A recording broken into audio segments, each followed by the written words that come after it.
Olha, a gente está vendo um momento de altíssima tensão se desenrolar aqui na América do Sul.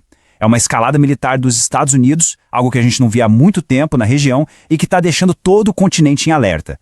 Vamos mergulhar nisso para entender o que está acontecendo.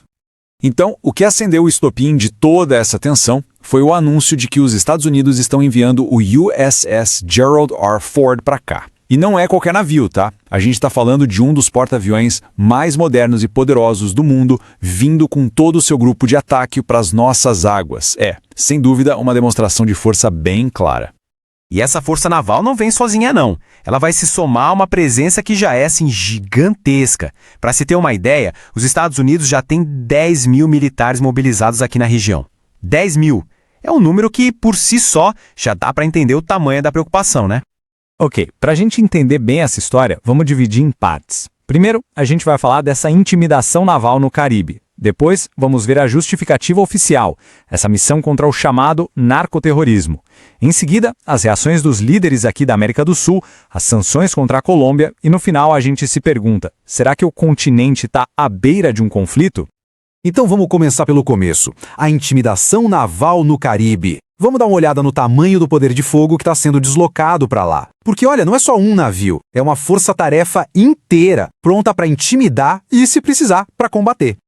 E a composição dessa força é o que realmente impressiona, né? Pensa só, além do porta-aviões gigante, tem 3 contra-torpededeiros, esquadrões de caças F-18, helicópteros de combate e não para por aí. Ainda tem jatos F-35 que foram enviados para Porto Rico e um ponto super importante, manobras militares conjuntas com Trinidad e Tobago, que fica tipo colado na costa da Venezuela. É uma concentração de poder militar absurda num ponto muito, muito estratégico. Beleza, mas qual é a desculpa oficial de Washington para toda essa mobilização? A justificativa dele se resume a uma palavra que muda completamente o jogo: narcoterrorismo. Pois é, esse conceito de narcoterrorismo é a peça-chave para entender a estratégia toda. Basicamente o que eles fazem é o seguinte, eles reclassificam os cartéis de drogas, colocando eles no mesmo saco de grupos terroristas. E com isso, o governo americano ganha uma justificativa para usar a força militar direta. O problema deixa de ser um caso de polícia, de cooperação internacional, e vira, na prática, um ato de guerra. E essa campanha, bom, ela já tem um custo humano bem alto. Desde o primeiro bombardeio de um barco suspeito, lá no dia 2 de setembro, o número de mortos nessas operações, tanto no Caribe quanto no Pacífico, já chegou a 46 pessoas. 46 vidas, e 10 barcos foram afundados. E olha só o que disse o secretário de Defesa dos Estados Unidos, o Pete Hegseth. A fala dele não deixa nenhuma margem para dúvida. Ele disse, com todas as letras, se você é um narcoterrorista, nós o caçaremos e o mataremos. É isso, a mensagem é essa. É uma retórica de guerra total, prometendo exatamente o mesmo tratamento que eles dão para terroristas internacionais. E o pior é que a escalada pode não parar por aí no mar. O próprio presidente Trump já deu recado de que o próximo passo pode ser o começo de operações em terra. Ele não disse onde nem quando, mas só a ameaça já é o suficiente para levar a atenção a um outro nível. Certo. Agora, como é que o nosso continente está reagindo a tudo isso? Diante dessa demonstração toda de força, os líderes aqui da América do Sul estão respondendo, bom, com uma mistura de indignação, muita preocupação e, claro, pedidos para que se encontre uma outra solução, um outro caminho. Lá na Venezuela, que é o alvo principal de toda essa pressão, a acusação é bem direta.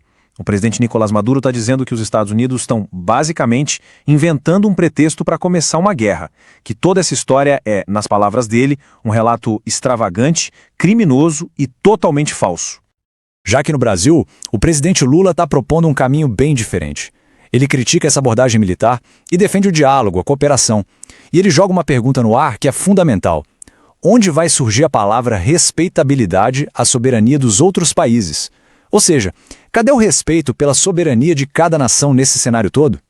E quem resume bem o maior medo de todo mundo é o Celso Amorim, que é um dos diplomatas mais experientes que o Brasil tem. Ele deu alerta: uma intervenção militar de fora tem o potencial de, e a palavra que ele usou foi essa, inflamar a América do Sul. O risco é uma radicalização geral que se espalhe pelo continente inteiro. E como se não bastasse a tensão militar lá no Caribe, um segundo problema está surgindo. Uma outra frente de batalha, só que dessa vez diplomática e econômica, se abrindo contra a Colômbia. E o irônico é que a Colômbia, historicamente, sempre foi um dos maiores aliados dos Estados Unidos aqui na região. E essas sanções, olha, são muito pessoais, muito diretas. O alvo não é o país, a Colômbia. O alvo é o presidente Gustavo Petro, a esposa dele, o filho dele e também o ministro do Interior. A ideia é congelar os bens deles e impedir qualquer transação internacional que eles tentem fazer.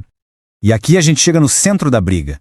De um lado, os Estados Unidos acusam o Petro de deixar os cartéis crescerem, de ter envolvimento com o narcotráfico.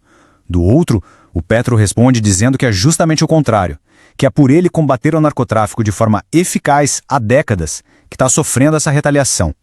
São duas narrativas que não poderiam ser mais opostas, né? E a reação do governo colombiano foi de puro desafio e indignação. A fala do ministro Armando Benedetti resume bem o sentimento. Ele disse: "Isso prova que todo império é injusto. Gringos, voltem para casa." Uma resposta bem forte que deixa claro que eles veem isso como uma atitude imperialista e totalmente injusta. Bom, a gente está chegando no final. E tudo isso leva a gente a uma pergunta que fica no ar. Uma pergunta fundamental. Diante da maior escalada militar que a gente viu na região em anos, qual vai ser o caminho? Vai ser o da intervenção ou vai ser o do diálogo? O da força ou do respeito à soberania dos países? O futuro da paz aqui no nosso continente pode, muito bem, depender dessa resposta.